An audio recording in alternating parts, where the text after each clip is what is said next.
Now that I have my values figured out, I'm going to go take my value study and I'm going to go over these layers to turn it into a color study.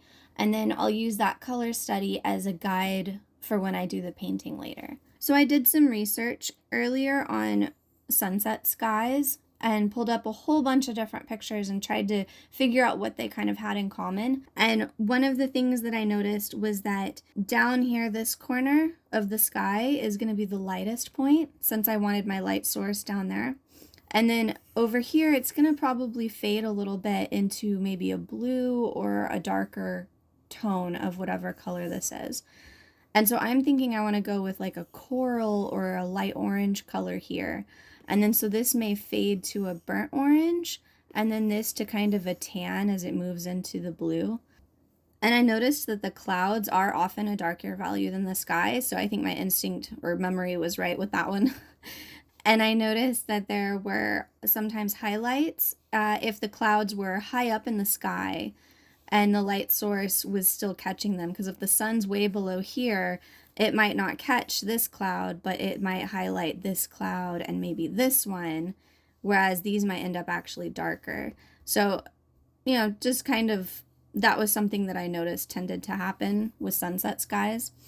And then if there were clouds down here, if I decide to put any down here, those might be really, really light. And then the last thing that I noticed that was kind of a common feature among all the mountain photos that I saw was that the side that's getting hit by the sunlight is definitely a lighter value, which makes sense. But they also were a warmer color, which also makes sense. I just had forgotten that's what happens at sunsets. These spots should all be a coral or a yellow or an orange or whatever the predominant color of the sunset is that I happen to decide on. And then the shadows are going to be much cooler. They'll be in the blues or purples or like a tinted gray type of range. Okay, so the way that I want to go about this is I want to open my color panel. Oh, first off, I'll show you what brush I'm using. It's the same syrup inking brush because it's just easy and smooth. And then I'm going to put it at its highest setting for now. And I want to go to my color panel and I'm going to use one finger to hold down and it'll give me the color. And so I'm going to pick my sky color. And you can see it's in the red selection here all the way over, pretty much all the way desaturated. I'm thinking I want to try a coral color. And so I'm going to put it maybe right here and just warm it up with a hint of orange. Now to keep the same value, or at least a really similar value, I think I'm going to try to stay along this edge and try maybe like that. The way that I'm trying to see if it's a similar value is squinting my eyes when I look at it. And so if I paint this and then I squint my eyes, it should look really similar. I mean, obviously you still see the color difference, but the value should look really similar with your eyes squinted. And so that might be a little too strong. Let me back it off just a little bit. That might be better for that lighter part. And then I'll use the other one as I come across the side over here. So let's test that, but I want to make sure I'm on the right layer here. What layer is that? I have no idea. I'm going to take this mystery layer and I'm going to add one above it. And so all of these below it are the value studies, right? And so I'm going to use under the sketch layers, but above the value layers. And I'm not going to worry too much about the lines right here because I'll be going over the dragon anyway. Oh, I should maybe go around the clouds though. Okay, so I'll speed this up for you while I color the sky in.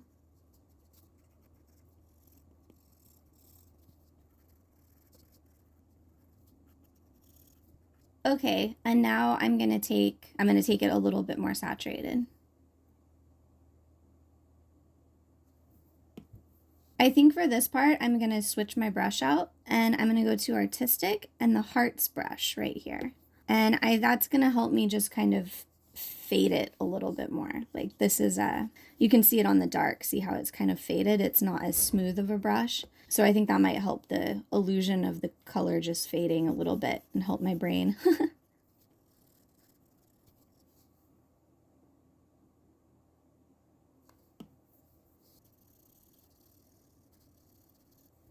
Okay, and so my focal point is the dragon right here.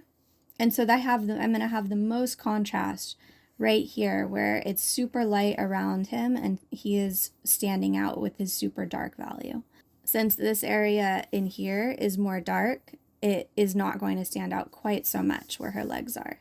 Okay, so now I want to try to change my color a little bit, and I'm gonna try to keep a lighter, maybe around here, and I'm gonna come down and do an orange, which no, let's switch it out to be about that value.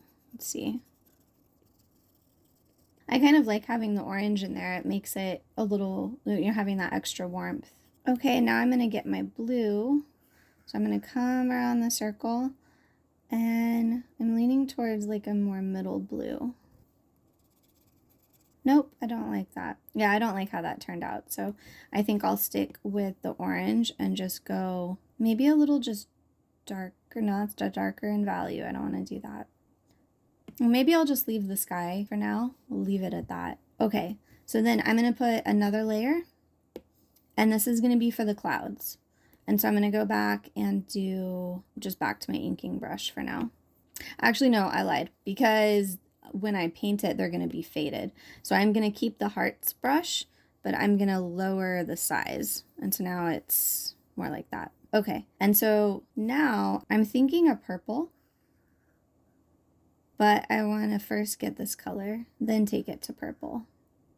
I'm trying to keep the value similar to what I have on the value study. And if I squint, that's a little darker in value, I think. So I'm going to raise it just a little. That looks a lot closer. Okay, and now I want to do the lighter part. And I think here I might go with the orange. Let's see.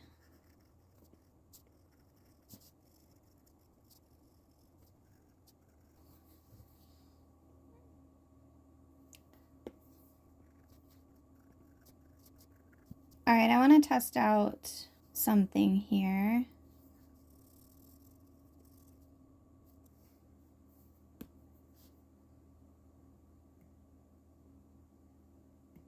I think it does look better with the clouds. I think I do want to leave the clouds actually. So this new layer that I made, I'm going to keep it hidden. Okay, so then I'll make another one. And let's go to the mountains. So now the mountains have to stay in value darker than the sky. And so I want this to be kind of a warm, like a red orange. More like in there. So I'm going to try about there. Let's see. I think that might be too saturated, or not too saturated, too dark. Closer. It's really close. I think that's pretty good. We'll try that. Wow, that really added a lot to it. That's really pretty. Okay, so now I want to try to match the blue for the shadows, and I'm thinking more of a purple.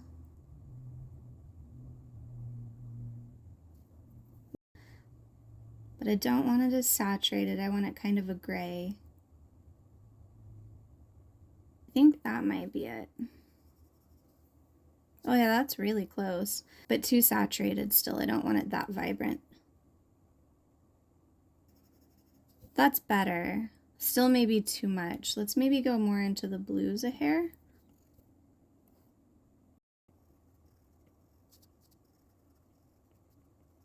Okay, I think that's not bad. I think it's pretty close to the values that I had picked. Okay, and then let's make another layer. And the ground itself, I think I want to have it be like a really dark, desaturated purple. So I kind of want to come over here where it's not going to be saturated at all. Actually, for this one, I'm going to switch back to my inking brush. I know when I do the watercolor, it's going to be textured with a sponge or something like that. So maybe just like that. And then as far as the highlight part, this is what I was not sure about how to do on the rock. Because I want the value to stay dark, you know, to match that. So I guess let's just start there. So let's select that color.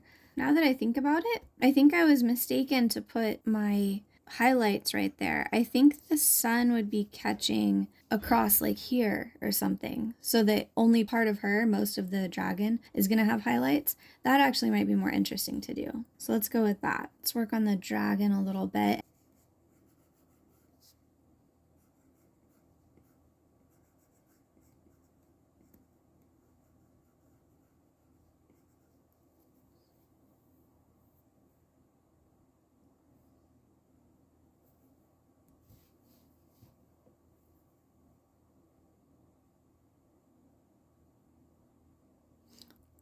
I'm going to move on to her boots and leggings and see if that can help me figure it out.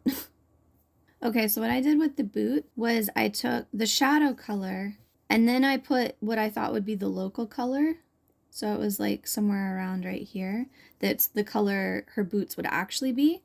And so this is them in shadow, and then I'm thinking that would be their color natural, but then with the orange sunlight against them would make it a little more orange. So that's looking better than how the dragon is looking. So I'm going to go back down to the, well, you know what? Let's do her leggings first, and then I'll try to work on the dragon again. So I'm going to start again with the shadow color. That's actually pretty close. I think maybe I need to go just a little bit darker. There we go. Okay, so the natural color of her leggings would be a bit about here. So then if I want to add what would be an orange light, I want to warm them up a little bit. That'd be like this. Or would it be like this? I'm thinking this one might be the closest. Like have that more warm light. So maybe that's the answer for the dragon. Not this really super gaudy orange, but maybe just a super, I mean, this is pretty far to the yellows. And so I think that's maybe my solution for the little dragon as well. I actually think I might like them to be the same color, her leggings and the dragon. For this part, I want to put just a hint of the yellow, like it's coming through the wings, and so I'm lowering my opacity of my brush. I want to hide the layers that have the line work because I want the values to be right next to each other because that's how they would look in the painting. Okay, so now I'm going to try to find just a little bit darker color to put in for each of them where there's like a shadow. Yeah, I think that is better. Okay, and now there's a few little things that I want to check. There's like a few little details.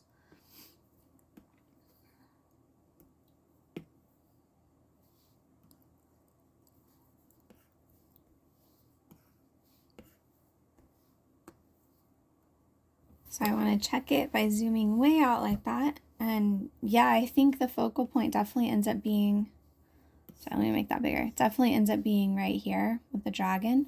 Up close, if I were to extend it, you know, closer to what it would be actually the size, I think that makes a pretty nice page.